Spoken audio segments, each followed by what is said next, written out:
సర్వశక్తుడైన దేవుని పేరిట మీ అందరికీ శుభాభివందనములు తెలియజేసుకుంటున్నాను. జీసస్ను క్రియేషన్ మినిస్ట్రీస్ ద్వారా ప్రతిరోజు అనుదిన ఆహారమును మీతో పంచుకోవడానికి దేవుడిస్తున్నటువంటి కృపను బట్టి దేవునికి ఎనలేని కృతజ్ఞతలు. వాక్య ధ్యానంలోనికి మనం వెళ్దాం. ఆదికాండము 45వ అధ్యాయము 5 నుంచి 8 వచనములు. నేను ఇక్కడికి వచ్చినట్లు మీరు నన్ను అమ్మివేసినందుకు దుఃఖపడకుడి, అది మీకు సంతాపము పుట్టింపనీయకుడి. ప్రాణరక్షణ కొరకు దేవుడు మీకు ముందుగా నన్ను పంపించాను. దేవుడే గాని మీరు నన్ను ఇక్కడికి పంపలేదు. ఎవరితో ఈ మాటలు అంటున్నారో తెలుసా? తన ప్రాణం తీయడానికి సిద్ధపడిన వారితో, బానిసగా తనను అమ్మివేసిన వారితో, తండ్రి ప్రేమ నుండి దూరము చేసిన వారితో ఇట్లా మాట్లాడడం ఆయనకు ఎట్లా సాధ్యమైంది అంటే, పరమ తండ్రి ప్రేమను అతడు ఎరిగినవాడు గనుక. తండ్రి అమితముగా ప్రేమించిన కుమారుడు యోసేపు వారు చేస్తున్న చెడ్డ పనులు తండ్రికి చెబుతున్నాడనే నెపముతో స్వంత అన్నలే శత్రువులయ్యారు. దానికి తోడు యోసేపు కన్న కలలు విన్నప్పుడు మరింత పగబట్టారు.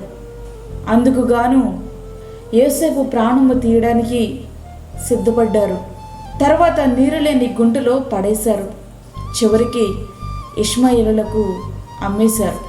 తన ఇంట్లో అల్లారు ముద్దుగా పెరిగిన యోసేపు ఐగుప్తులో బానిస జీవితాన్ని ప్రారంభించాడు. శోధన వెంబడి శోధన తరుముకొస్తుంటే కృప వెంబడి కృప ఆయనను వెంటాడుతూనే ఉంది.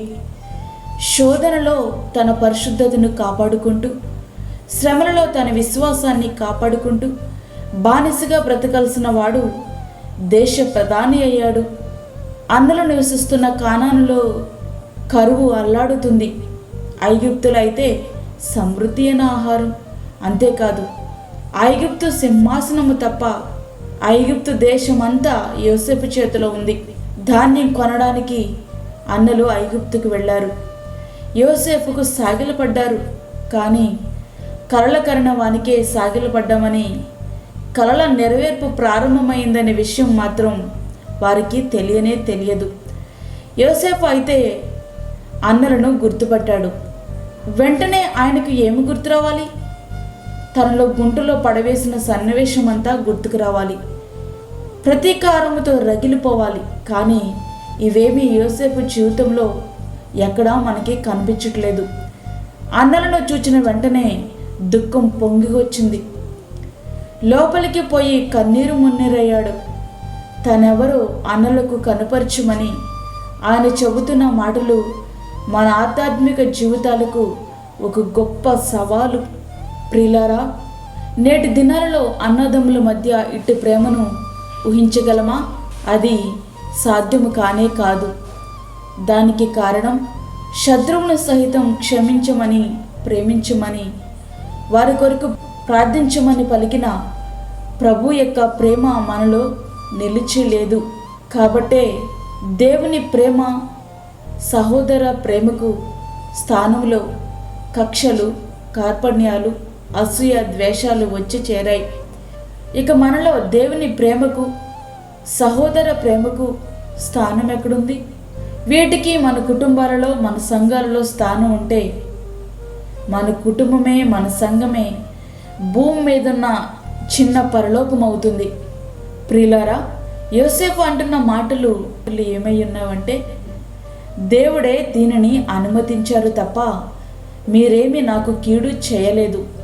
చూసారా యోసేపు గారు ఎట్లా చెప్పగలుగుతున్నారో? ఎవరి హృదయం అయితే దేవుని ప్రేమతో నిండిపోయిందో వారు మాత్రమే ఇలా చెప్పగలరు. ప్రియ స్నేహితుడా, వాక్యం వింటున్నటువంటి ఈ ప్రియమైన దేవుని బిడ్డ, ఈ లోకంలో మనం జీవించేది ఒక్కసారే కదా. ప్రభు మనకిచ్చిన ఈ శ్రేష్టమైన జీవితాన్ని కక్షలు, కార్పణ్యాలతోనే ముగించేద్దామా? గడ్డి పువ్వు వంటి మన జీవితం ఎప్పుడు వాడిపోతుందో, మరెప్పుడు రాలిపోతుందో ఎవరికి తెలుసు చెప్పండి. కనుక సహోదరుల మధ్య నీకు అన్యాయమే, అవమానమే జరిగి ఉండవచ్చు. అయినప్పటికీ దేవుని ప్రేమను, సహోదర ప్రేమను నీ హృదయములో నింపుకో. ఒకవేళ నీ జీవితంలో ఆర్థికంగా నష్టపోయినా కానీ ఆధ్యాత్మిక జీవితంలో నిన్ను మించిన ధనవంతులు ఎవరు లేరు. నీ హృదయం అంతా సమాధానమే. నీ సహోదరులను క్షమించు, ప్రేమించు, వారి కొరకు ప్రార్థించు. ఆదర్శప్రాయమైన జీవితాన్ని నీవు జీవించు. అట్టి కృప ధన్యత ప్రభు మనకు అనుగ్రహించునుగాక. ఆమేన్. వాక్యమైనటువంటి ప్రియమైన సహోదరులారా, ప్రార్థనలో ఏకీభవించండి. పరిశుద్ధమైన తండ్రి, ప్రేమగల యేసు ప్రభువా, శ్రేష్టమైన మరి యొక్క దినం మా జీవితంలో మీరు అనుగ్రహించారు. నీకు వందనాలు. మా యొక్క జీవితములలో నీ యొక్క ప్రేమతో మా హృదయాన్ని నింపుకోవడానికి సహాయం చేయండి ప్రభువా. ప్రతి విధమైన శోధన, కీడు, ప్రమాదం నుంచి మమ్మల్ని తప్పించండి. అనారోగ్యముతో ఉన్న నీ బిడ్డలకు మంచి ఆరోగ్యము దయచేయండి నాయన. హాస్పిటల్లో ట్రీట్మెంట్ తీసుకుంటున్న వారికి స్వస్థను అనుగ్రహించండి. అలాగే అప్పుల బాధలతో బాధపడుచున్న వారికి, గర్భఫలము లేని బిడ్డలకు నీ సహాయమును అనుగ్రహించండి. అదేవిధంగా గర్భిణీ స్త్రీలను, చంటి బిడ్డలను, వృద్ధులను, హార్ట్ పేషెంట్స్ను మీరు జ్ఞాపకం చేసుకోనండి. దీర్ఘాయుష్ను వారికి అనుగ్రహించండి ప్రభువా. నీకు స్తోత్రములు చెల్లించుకొంచున్నాను. షుగర్, బీపీతో బాధపడుతున్న నీ బిడ్డలకు నీకు శాంతి, సమాధానములను మీరు వారికి దయచేయండి నాయన. నీకు స్తోత్రములు. దూరదేశంలో ఉండి ప్రార్థనలో ఏకీభవిస్తున్న ప్రతి ఒక్క బిడ్డను మీరు బలపరచండి. నీ యొక్క ఆత్మచేత వారిని నింపండి. దేశ సరిహద్దుల్లో సమాధానమును కలుగు చేయండి ప్రభువా. నీకు స్తోత్రం. మా దేశ నాయకులు, రాష్ట్ర నాయకులు నీతి న్యాయములతో పరిపాలించుటకు సహాయం చేయండి.